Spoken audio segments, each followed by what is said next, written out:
three new drivers here this weekend in Ayden Ingratta, Hudson Potter, and Ava Dobson, all running for J. Howard Driver Development, which recently made a commitment to run USF Juniors next year. 3 cars on the grid. We could see as many as 5.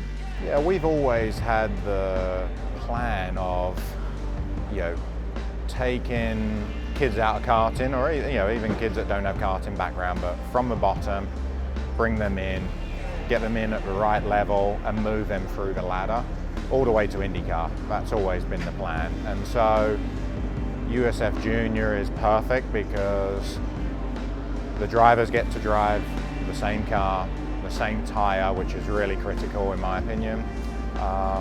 And yeah, just keep moving up, keep that continuity and give them some good coaching and all the tools they need to go get the job done. My goal is to just keep learning as much as I can, fully understand who I'm racing with, understand the track, how to drive the car. Compared to the F4 car, it's way different, it's way better, and it's just so much easier to have it under control. It's a good starting spot. I think I'm not going to do Coda, I'll just do this race. And I want to do USF 2000s next year, so that's the goal. I mean, I'm showing really good pace for my first time in a car and on this track. I mean, the team's been doing awesome. First time. My goal is to go to IndyCar.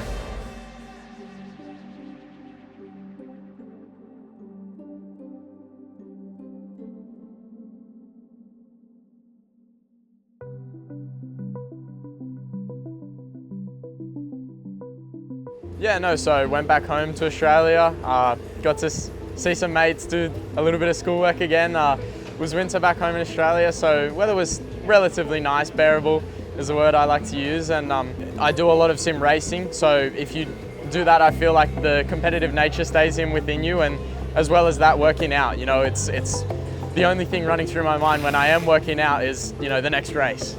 I've definitely become more disciplined since the beginning of the season. I've been training much more to get much more fit. But other than that, it hasn't been a big difference. I arrived to the track with one goal in mind, and I listen to music, so I'm a big music guy. And but there hasn't been that big of a change. At this point, it's just try to improve each race. We're in juniors. Everybody's here is improving a ton each race. So, it's take what you've struggled with, the last weekend, the last session, and try to improve it for the next one. And just keep improving. I got a great team behind me. I've got a great support system behind me. So, I just got to focus on doing my job and constantly getting better. And I know if I do that, I'll be in a good position next year. It feels amazing. I mean, this is the point where I'm most happy. I'm more happy here than when I'm home or when I'm preparing for the season. I mean, being here, it stresses me almost nothing. And I just love to be around the car, see the track, go around the track and hear the engines.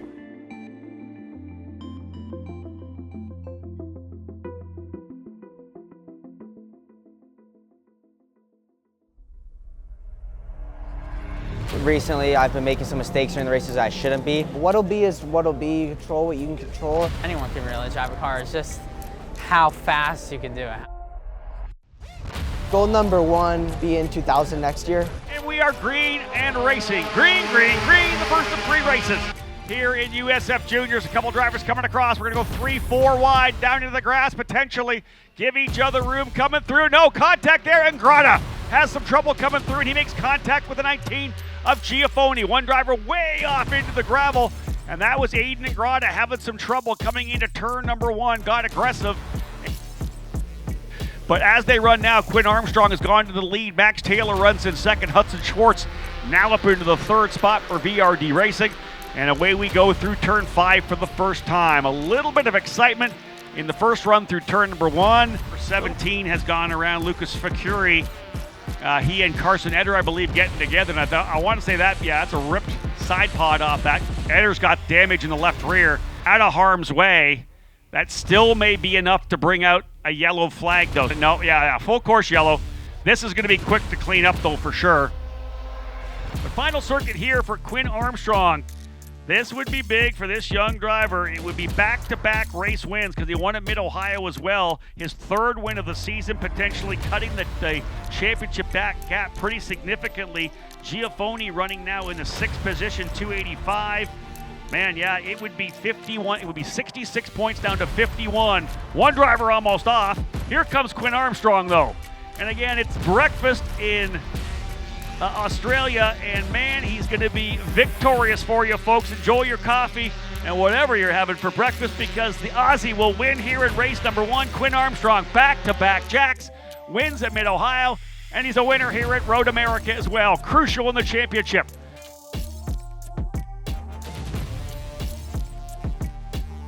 It's been all right. You know, I'm still learning a lot from the car because it's still a new car for me, but I say it's been pretty good. Pace hasn't been bad. I'm just like learning how to race everybody. You know, you get too caught up in the fact of, you know, racing and these elements of, you know, pressure and nerves and, oh, I'm racing for this and this and this.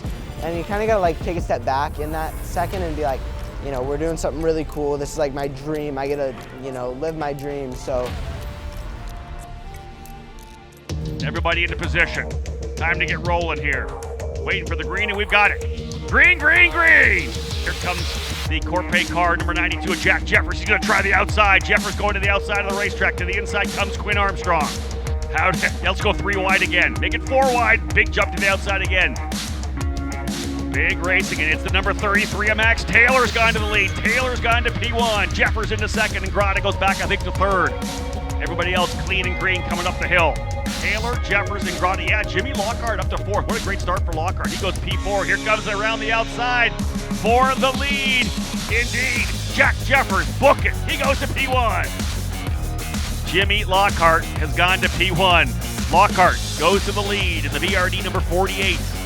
Good run here for Lockhart, driver out of Fort Lauderdale, Florida. The Yacht Next VRD number 48 machine. Solid. Long way to go, as we know, though. Lockhart leads, but here comes Jack Jeffers again around the bow. Can he hold the spot from left to right? Not quite. They're side by side coming down the hill. Big dive bomb moved in the bottom. What a crossover. And book it. Jeffers back to the lead in turn number 5. Jeffers across the line with the win.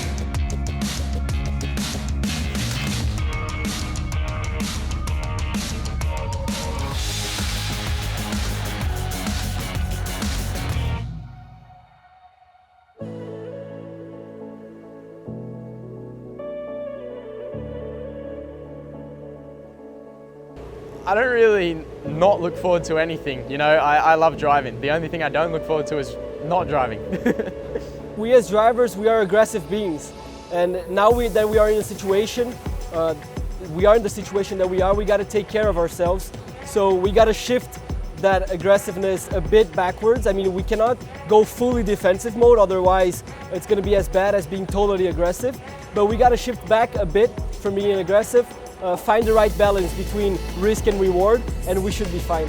I'm only 18, so right, I'm maturing quite a lot. I move into college in 2 days, so you know, it's the maturity that I'm gained. You know, I've gone from basically a high schooler to a college student in the span of this season, so you kind of gain a new perspective, and I guarantee you my perspective at the start of next season is going to be much better than it is now too. So, you know, it's getting older, it's maturing, it's kind of seeing how life and the world, you know, works out. Then yeah, you take what you've learned and you go on from there. There's a yellow flag in the kink and a bunch of dust. Here goes a move to the inside for Taylor. He's looking for that first win. White flag will fly this time by. Again, we don't know if there's something happened down in the kink or not. They're going to go side by side across the line. White flag being shown here at start finish. Oh no, we got the pace car coming out. Pace car is out. We'll see what happens with race control here. Race control is telling us that it's the 33 of Taylor. Indeed, he is going to get the victory. I really wanted this win. I'm glad it happens, but we came out, I think, second, sent him into turn 5, held the lead, then went back, decided to work with him, then sent it in the last corner after I heard a radio call and ended up being the right time.